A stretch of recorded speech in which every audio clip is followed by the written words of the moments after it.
Morning, everybody. It is Tuesday, the 11th, April 2023. Just had another mass shooting yesterday. Was in a bank.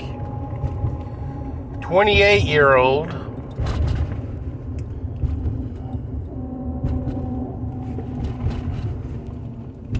left a note saying that because he just got fired, he was going to shoot up the bank that he worked at.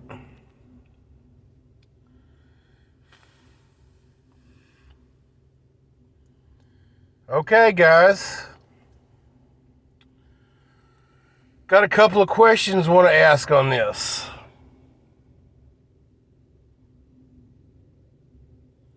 "28-year-old, probably still living with mom and dad.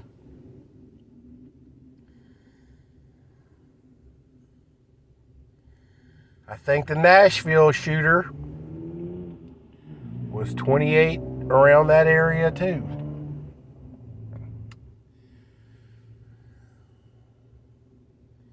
The news media says that we've had over 100 mass shootings this year, guys.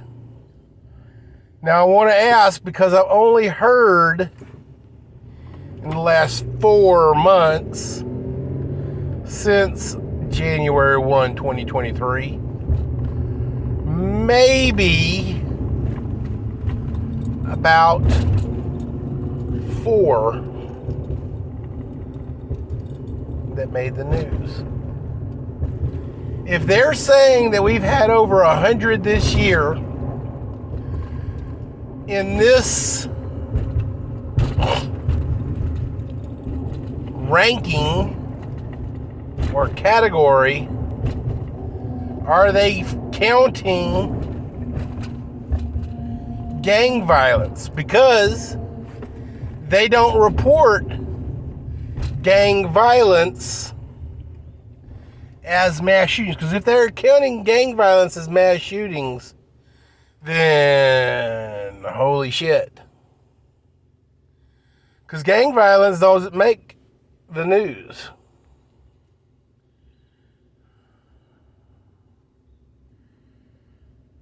Because they commit mass shootings almost hourly.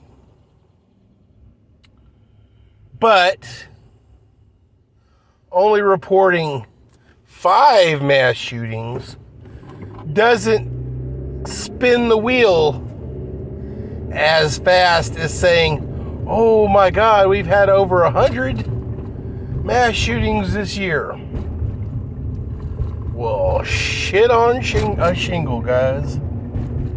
If there was over 100 mass shootings, then our news agencies are sorely behind on their reporting, because I've only heard 5-ish. I don't even think 5.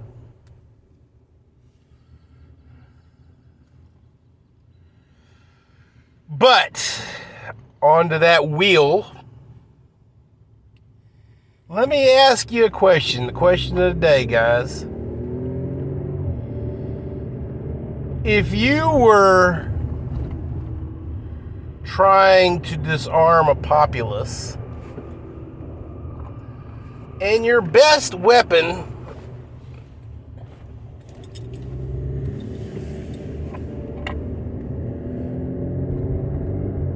was to tell the populace that, hey, gun violence is pretty bad, so we're going to take away your guns because the guns are killing everybody.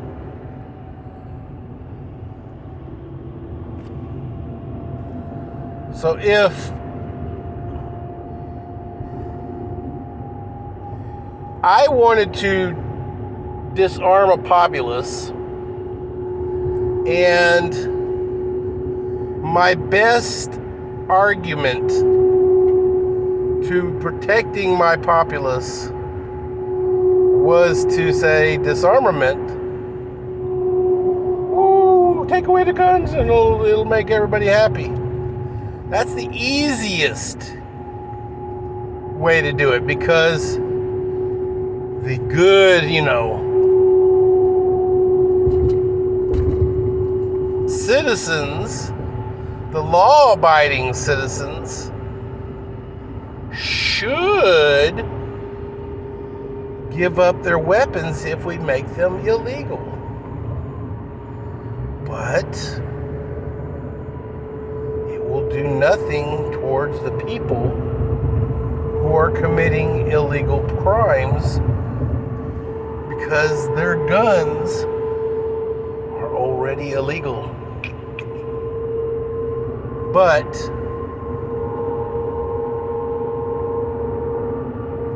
if I'm capitalizing on every mass shooting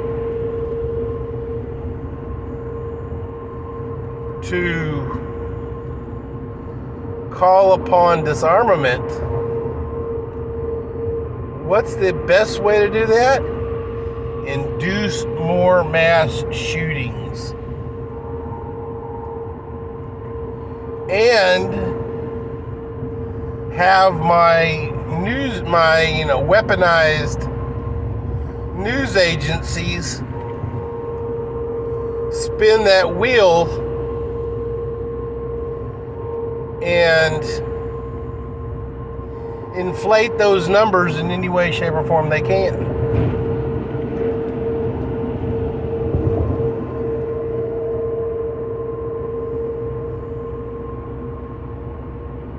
But they have to be relevant. So they inflate those numbers with numbers that is normally not even reported. Gang violence.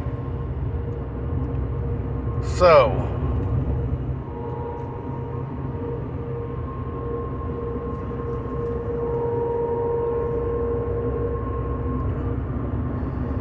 is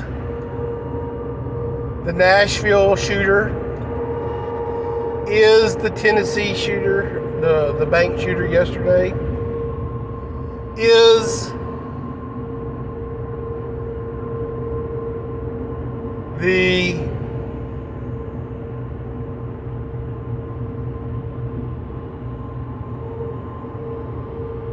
Texas shooters, what's the common denominator on all these? They're all in their 20s. So are they crisis actors? Are they mental patients that have just not been diagnosed? Because we do have a mental illness problem here in America that was exacerbated by the COVID lockdowns.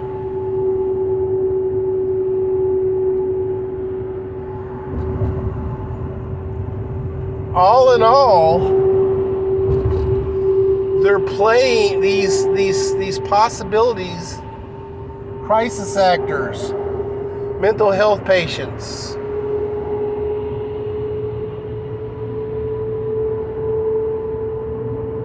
whatever they are, they're playing into the hands of the gun grabbers. They want these things to happen. And even better, they'd really like it if the crisis actor or whatever it is to be shot by a cop, because that also looks bad on the cops. Oh, you shot a mental health person.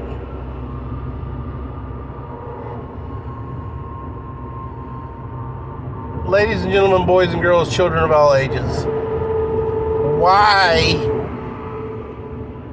have they not released the manifesto of the Nashville shooter. Why? They released the body cam within an hour of the body wasn't even cold yet, and they released the body cam to show that, oh, we arrived on time. We didn't sit out on the stoop of the school and ate donuts and wondering who was going to go in there and shoot the bad guy, like the one in Texas.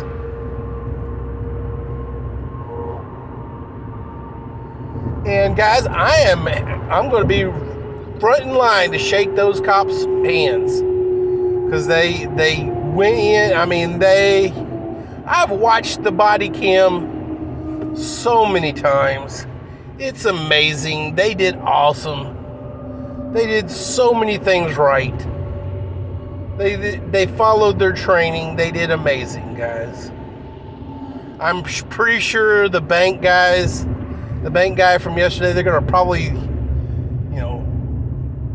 release the body cam today. And it will probably look amazing because they shot the bad guy. You know what? The one in Texas, the school shooter, they shot the bad guy.